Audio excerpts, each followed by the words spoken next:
Motorola just announced a new Razr with a foldable twist. And we've got everything you need to know about it. Stay tuned for your daily charge.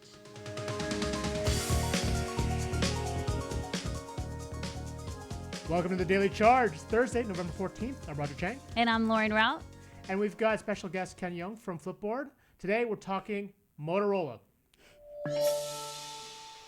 Motorola is back in a big way with the new Razr. The phone, which takes its design cues from the original, includes a 6.2-inch foldable display. But unlike the Galaxy Fold or Mate X, this folds down into a smaller device. Now it costs $1,500, and in the US it's an exclusive with Verizon. But you can pre-order the phone here and in Europe late December, with the phone actually coming out in early January. That's the latest product to tap into our nostalgic icons of the past. Ken, I want to throw it to you first. What was your first reaction upon seeing this? I think for me, and first of all, thanks for having me. Really great to join you guys here. This is actually a phone that I'm really interested to try out. I have no idea why. I mean, as you mentioned and as you guys have covered, the specs aren't really like a high-end phone that you would get with like an iPhone or the Galaxy S10 or even with the Galaxy Fold. Mm-hmm. But I think it's the nostalgia, as you mentioned. It's the flip. You know, this is the phone that many people have had back in the day. Before smartphones came out. It was very, very popular. I think the first Razr I had was when 4G was starting to roll out on AT&T. Mm-hmm. So this is something that really throws me back, and I'm really interested to see how this actually works out. This is a different form factor from what you get with Samsung and Huawei and everybody else. Interesting to note that there's no 5G on this phone. Yep. And also that during Samsung's developer conference last month, they teased that they were working on a clamshell foldable device. So Motorola beat them to the punch, but of course Motorola has that icon of that being the flip phone. So it's a pretty good deal for me. Absolutely. And look, Ken and I both owned a Razr. Lauren, you did not though. So what was your reaction like? Yeah, I grew up with flip phones, and I used to just go into my mom's room and be like, let me grab her Razr so I could play around with it. And then my classmates also had Razrs, so I come from the generation that's like, I can toss a Razr like anywhere in a field and like it'll be fine. The battery lasts really, really long. So this is actually really exciting for me just because it takes me back to being a kid and like being able to rely on my phone, because I feel like now like batteries don't really last that long. And I just feel like I'm so excited. The nostalgia is really creeping in right now. And there is something cathartic about being able to like hang up on someone by actually flipping a phone, right? Exactly. You're just like click and that's it. I don't have to hang up and wonder if I actually hung up the phone. All right. So here's some relevant specs. Beyond the 6.2-inch internal display, there is a outside 2.7-inch quick view screen, a 16-megapixel camera, a 2,500 milliamp battery that's actually split between the two halves of the phone, 6 gigs of RAM, 128 gigs of storage, and a Snapdragon 700 series processor. So specs aren't exactly top of the line. There's only the one external camera. There isn't like a telephoto or wide-angle camera that you find in an iPhone. Do you think that, and can you kind of address this earlier? I mean, the specs aren't on par with some of the other premium phones, but the price is definitely up there. I think it's on par with a 500 gig iPhone Max, so iPhone 11 Pro Max. So, what do you guys think? Is that do you think the lack of some of these high end features is going to be enough to like dissuade people to buy this thing? Ken, go ahead. You can go first. Yeah. So look, I think if this was Samsung, if this was Huawei, or even if this was Apple, I would probably be more inclined to pay the $1,500 for this. But the thing that is missing, these are mid-tier. This is not a premium phone. So Motorola doesn't have the necessarily the expertise in terms of the camera or in terms of the software, right? I mean, so this is coming with Android 9, so with Pie. So I think if you look at what you get with the Pixel, you look at what you get with the S10 and the Note and the iPhone, you're going to get a better experience overall. Is $1,500 worth just having the flip aspect? I mean, probably not. I mean, I really wish it was a much lower cost. Because that would actually be worth trying out. But I think this is a hard pill to swallow at $1,500 for a novelty feature as flipping. even though it kind of brings you back, and it's that tactile experience is great. Yeah, I mean, absolutely. That price tag is really like Yeah. making me like cringe a little bit. But I think when the Razr first came out in 2004, it sold, I think, 130 million units. Don't quote me on that, No, but that's correct. Over 4 years, it did 130 million, yeah, and it at the time when it first came out cost $600, which yeah, was a crazy high price for a flip phone back then. exactly. But the secret to success really is a weird story. They dropped exclusive black versions of the Razr into the goodie bags of Yes. the 2005 Academy Yes. Awards, the Mhm. Oscars. All of a sudden, every celebrity had one. Then Yep. everyone else had to have one too. Yeah, and like, come on, we love seeing Paris Hilton with her Yep. Razr. Like, Yep. it's just iconic, and so that price tag bothers me. But I'm just like, more than the nostalgia, just like the fun of it, right? Right. Like getting back into enjoying your phone, not just like, okay, like I have a touchscreen and I have an iPhone, but just actually being able to enjoy, like, just feeling like hanging up on your phone, like feeling the numbers, like all of that, and then you also get a touchscreen at the same time. Like, maybe later on we'll get a lower price and we'll get some better specs, but for now, like, I don't know, I'm not too mad. Yeah. What I'm really hoping for are richer people than me who will buy this phone and support it and Yes. really push the development so we do get that lower cost phone for the masses.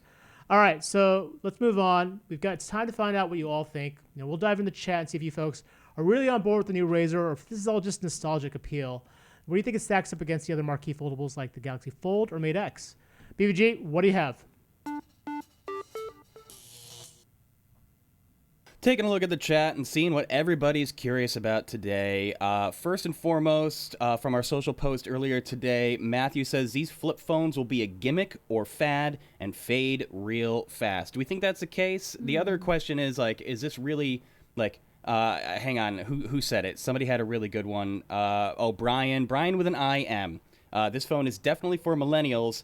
Too bad every news site out there says that we're all too poor for them. What is the marketing approach on these? What do you guys take away from this? Is it strictly a gimmick, or could this actually prove to be a good form factor for contemporary folding phone usage? So I think, speaking as a millennial, Yes. I definitely think that it can have long-lasting impressions on more than just millennials. I think that right now we see a surge in foldable devices coming out, and some of them still have a few kinks to work out. And I think the same is for the Motorola Razr. I think we'll be looking forward to new specs coming out. We'll be looking to new things, and like, it's just exciting that we get this device that kind of has the nostalgia from before. Yep. And then the new technology from today. And I think that's going to take a long time to kind of double down on and fix. But I think, it's a surge that we're seeing. And I don't know, I'm hopeful. And look, this is interesting because the first foldables that came out, the Mate X and the Fold, both folded outward. They got bigger, so you get more screen.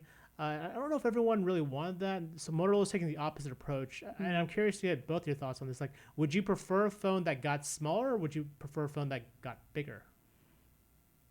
So I think for me, I think years ago, or maybe even last year, everyone was talking about how phones are getting massively larger. The phablet, the word phablet just kind of eroded, and now it just became, phones. With iPhone and Samsung, their phones getting larger and larger and larger. Now they're launching smaller iterations of their flagship devices. So I think for the case of Motorola, it's is actually a pretty interesting test case for them to see if people want something that can be that has the power of a large screen, but that's not going to necessarily have this giant bulge in their pocket or take up too much space in their bags or purses or jacket pockets or whatever. So being able to make things more compact would be great. Whether or not this is actually going to accelerate the adoption of flips, I don't know. But look, I think right now the market is wide open in terms of what is that form factor. You look at what Microsoft is teasing out for next year with the Surface Duo and Surface Neo. You look at what Samsung's done with the Fold and what they are planning on doing with their clamshell device, and obviously Huawei and now with Motorola Razr. Who knows? I think CES in January is going to unveil some interesting devices as well as Mobile World Congress come February. Yeah, definitely. And beyond Samsung experimenting with clamshells, we saw prototypes earlier this year from TCL on flip phone type foldable devices. So they're not the only ones. I think I don't know if it's sort of a trend, but I know companies are looking at that area. So it's not going to die right away. Brian, what else you got? Oh, a little trip down nostalgia lane from CISA 9311. I had a Motorola flip phone back in the late 90s. I felt like Captain Kirk from Star Trek. Scotty, beam me up. Yes. Very compact and cool. That I totally never had- captures it, for sure. All right, okay, so full disclosure, I never had a Motorola Razr, but my girlfriend did have and break 4 of them through Wow. college. Wow. So I don't know. What do we know anything about the durability on these? Because that was kind of the thing that was a bit notorious about them back in the day. Is like they are as thin as a razor and will snap like a cracker. No, that's a great question. And I mean, given what happened with the Galaxy Fold, there are a lot of questions about the durability of this device. They say they've taken extra steps. They've reinforced the back of the display with 2 steel plates, similar to what Samsung did with the reinforced Galaxy Fold, and the actual plastic display itself is 5 layers. It's something like 360 microns thick. But that last layer is actually a stainless steel, a micro thin stainless steel plate. And the way it folds, it's actually pretty brilliant. It doesn't fold completely closed. It's kind of got like a teardrop fold curve, so it doesn't create a huge crease. You just can't see it because it's hidden behind the hinge. But the way it folds, it decreases the stress on it that normally would if you actually tried to fold it completely flat. And so there is a bit of I wouldn't say a crease, but when you open it up and you kind of touch the screen, especially the middle of the screen between the steel plates, you could feel it kind of depress a little bit. But generally, this feels like it feels a lot more solid than the other foldable phones. And I've tried pretty much every single foldable phone out there so far.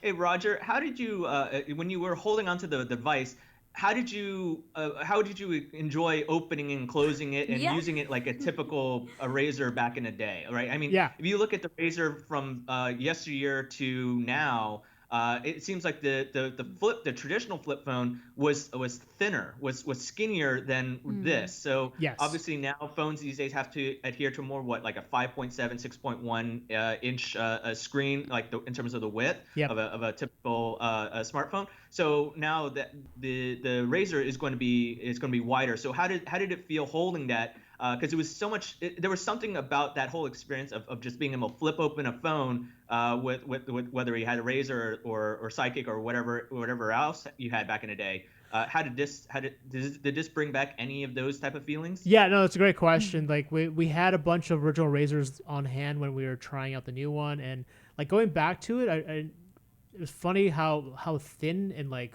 light it was. I kind of forgot that. And the odd thing is, I talked to some of the Motorola engineers, and they said back when they were designing that original Razr, they weren't convinced that people would buy a phone that wide. And like it's super narrow now by today's standards, but it was actually pretty wide back then. So I was able to flip the old phone back and forth. The new phone, definitely, I mean, it's a very solid construction. I tried to flip it open with one finger or one hand with my thumb, and partly because I guess I was nervous. I didn't want to break this thing.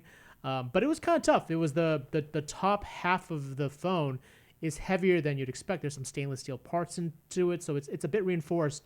So it took a while to kind of like flip it open, but the closing was amazing. Like they added magnets, they had these little bumpers there. Nice. They actually worked on it so it would sound basically the same as when you flip the old Razr. Like they mimicked the sound down, so when it snaps closed, you can hear it. It's a really satisfying click. So speaking of that, before we move forward, I'm really glad you brought that up because who was it? Kashif says hanging up on that phone was so satisfying. That was the best. Especially when you were angry, that was the best. Exactly. Yeah, you could just be like, bye, not talking to you anymore. Rage hang up. We gotta give it to them for replicating the most important experience of all. Because like that's really what it comes down to. Like you can't have a hissy fit with a smartphone now. You're like, I know, you just sort of hit the touchscreen. Right. It's just not the same. It's not the same. And And I'm also curious, like very quickly, like I know that millennials and I see everyone on the MTA like with their headphones on. So I'm curious, like how was the experience kind of like scrolling through the apps, like choosing like what kind of music you want to listen to, opening YouTube, like how was that? Because I feel like the original Motorola Razr obviously is going to be a little bit different from this. So how was that feeling of navigating the screen and going through apps and whatnot? That's a great question. It's, it's standard Android. I mean, there's some tricks to it, but otherwise, when it's folded open, it feels like a standard Android phone. It's a little bit longer. The aspect ratio is a little bit longer than the normal smartphone, but it works just as well. When you're playing YouTube, that thick chin at the bottom of the phone actually kind of acts as a grip on your one side, so you can kind of hold it, which was, at first we thought it might be distracting, but actually has a pretty useful purpose to it. And really, in terms of music control, the best part was like that quick view screen, the little screen on the front. Actually, you can manipulate, or you can toggle your music, or you can look at your notifications there. You didn't really have to flip open the phone all the time, which I kind of liked. Yeah. That's a really great feature. So what about a couple of questions in terms of like the security, right? I mean, in terms of with Android, with most phones now, they have like the fingerprint sensor, or they have Face ID or whatever. This one is there a fingerprint sensor on the Razr? And like, where when you open it, do you then have to authenticate to get into the phone? That's a great question. It is there is a fingerprint sensor it's implanted in the chin. So you can actually unlock it there. If you don't use the fingerprint sensor, when you unfold it, you basically sign into an Android phone like you normally would, whether swipe password or number password. But it works, like I said, it works essentially like like a standard Android phone. Okay, and then you guys had extensive exclusive interviews with execs over at Motorola. Yeah. A slew of coverage came out last night. But I'm curious, as we go down memory lane here, if you remember Nokia, I think it was like earlier last year or sometime before that, they rolled out their I guess let's call them a feature phone, a dumb phone, right? Yeah. Basically paying homage to the Matrix, that banana phone, like. And Motorola is kind of bringing an old school back into the new. And when you guys talked to Motorola, how did that come out into play? Like, why did they decide to modernize this iconic phone? When other companies, namely Nokia, is kind of just bringing back a vintage phone. And just kind of sprucing it up a bit. And look, the Nokia stuff, it's HMD is the startup that makes the Nokia phones now. They're bringing back some of these phones. They're basically the same as the old phones. They didn't update them. A lot of it's publicity. It's just, they made a big splash with the retro phones at Mobile World Congress the first time around, so they did again with the Nokia 8810. This one was a little bit different. They were working on foldables first, and the development team kind of worked with different designs. They had about 20 or more than 20 prototypes they worked with. They ended up with one that was this kind of thin clamshell, and then it was that point they decided, it looks a lot like the Razr. Let's do the Razr again. Let's do it. So it wasn't like they just set out to make the Razr phone with a comeback phone. They went foldable first, and then when they realized what they can do, they opted to go with the Razr, because they actually experimented with prototypes that looked a lot like what we saw with the Galaxy Fold. But they ended up with the Razr instead. Interesting. Yeah, and just also on that, like this is taking like a different path, but I know that right now we're talking about remakes of movies, TV shows, and all of that. And so I'm just kind of curious, like, how does this fall under that umbrella of like, should we just leave this alone? Should we just like not go after this? Or like, is the nostalgia worth like doubling down on and really focusing on? Because I think I struggle with that as well. Like, I'm like, no, you're ruining it, ketchup on steak. Or is it just like, yes, like I really love this and I want this again? Well, Ken and I were already nerding out over Disney Plus and all the nostalgia content that was available there. Yeah. So I think nostalgia is like alive and well, but I don't know, Ken, what do you think? That's a great question. Like, should we leave some of these icons alone? And what do you think about ketchup on steak while you're at it? No, we're not doing that. No, Look, bring back the sidekick. That's what we really need to talk about. Bring back the sidekick. This is the important topic of the day. No, I think everybody's, when you look at these phones, in every year, there's always these major product launches that everyone pays attention to. That being Apple, Samsung, and Google. There's other people that will pay attention to the Motorola's, the Huawei's, and the likes, but mostly a lot of the coverage is focused on the top three. Yeah. And at the end of each launch, there's always going to be, when you look at phone Twitter, you're going to see people saying, hey, so-and-so's copying so-and-so. Oh, this had to do with this. When Apple announced wireless charging support, oh, they're just copying Samsung. Or hey, now they're copying Google, or Google's copying Samsung, and so on and so forth.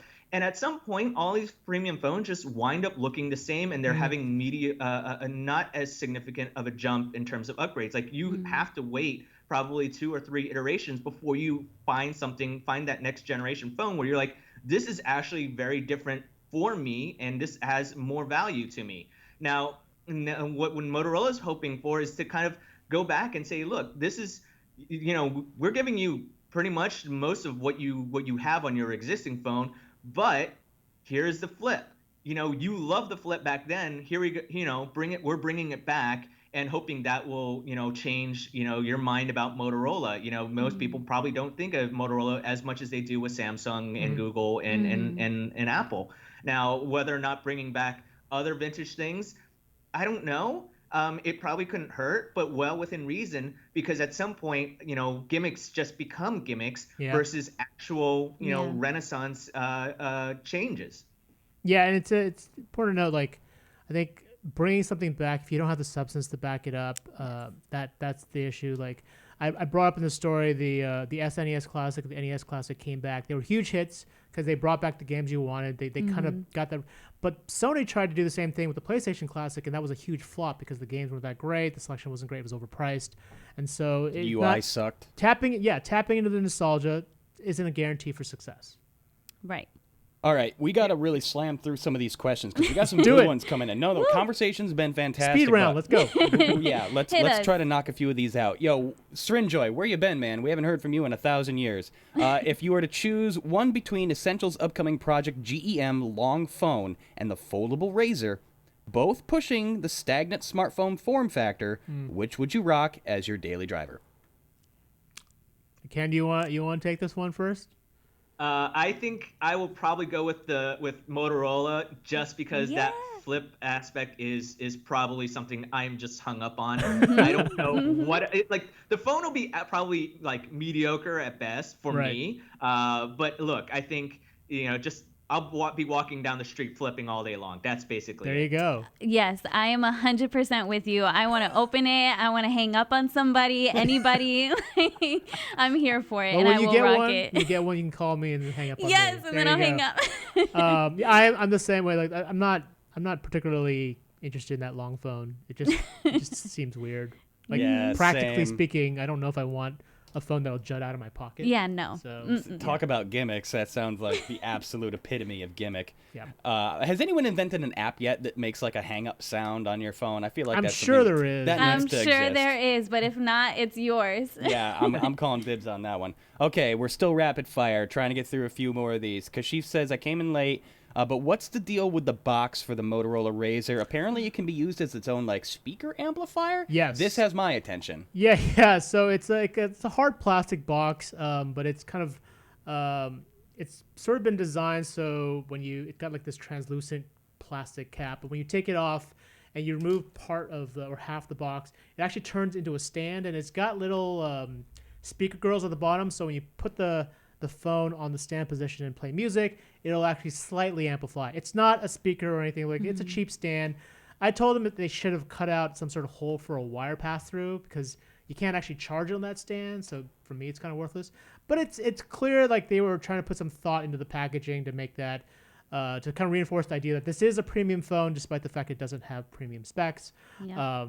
And to somewhat justify that $1,500 price tag. That is kind of neat, though. Yeah. I mean, they clearly put a lot of thought into it, which was nice. It's like when you would get a box of cereal and you could use it as like a maze, like you had an activity book on the back. Yes.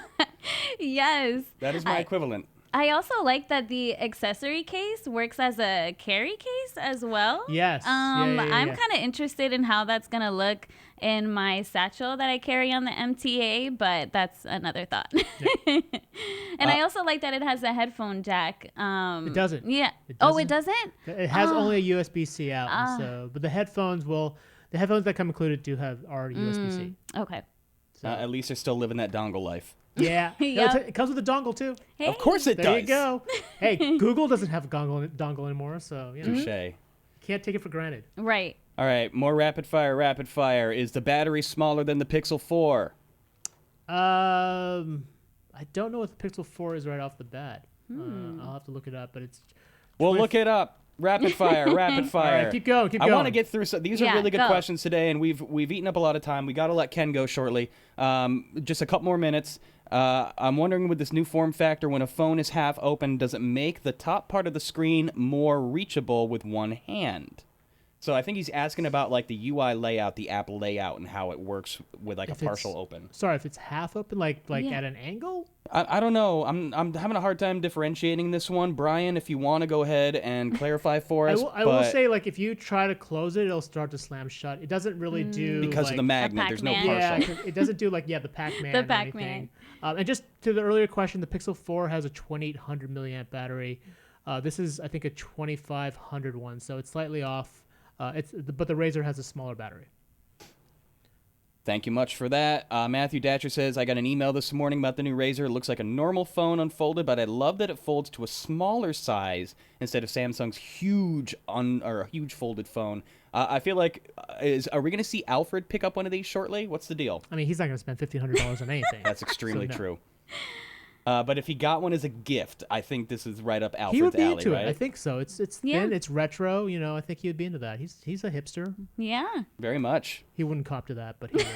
Never admit it. I think they nailed the fold aspect, but need more innovation from manufacturer. This is a good first step, though. Hopefully they can make a bigger battery as well. That's from Adrian MVP1. What version of Android does the Razr run, and when will it be available in the U.S.? That's from our old buddy Michael Brown. Android 9, as Ken said earlier, and you can pre-order the phone in the U.S. on December 26th, just through Verizon. Only Verizon has actually a lifetime exclusive here in the U.S. The phone will be available in early January in here as well as in Europe, and I believe it is coming to Asia, Australia, and South America just later. They wouldn't say when. Yeah.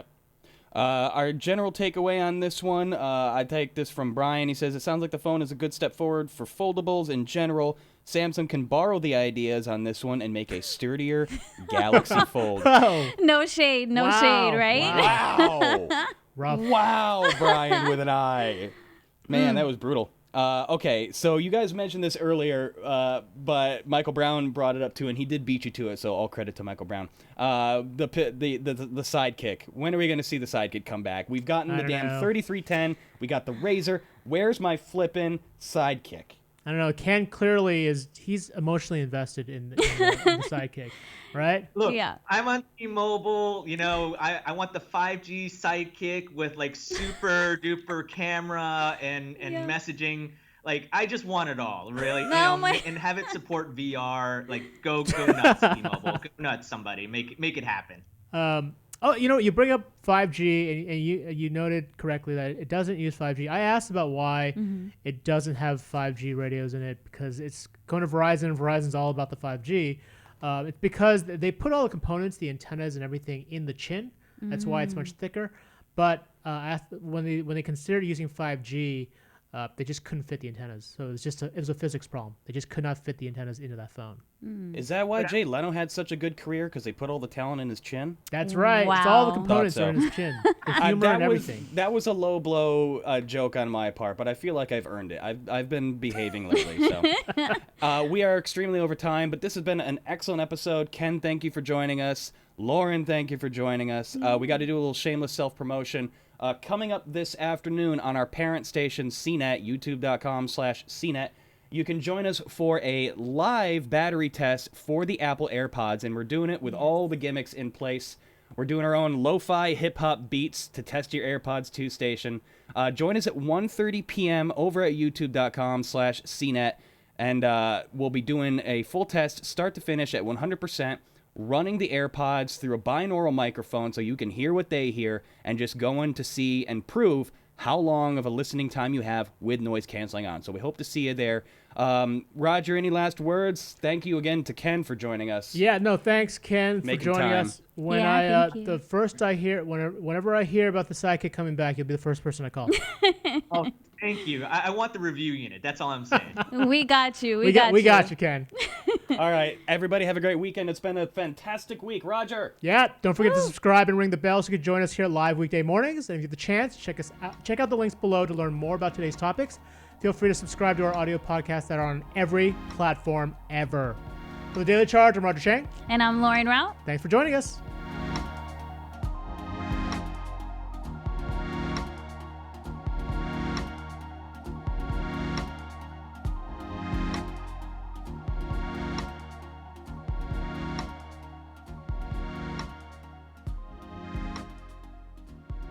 Can't get enough? Check out the Daily Supercharge, our extended post show with special features, audience Q&A, and in-depth reviews. Available now wherever you get your podcasts.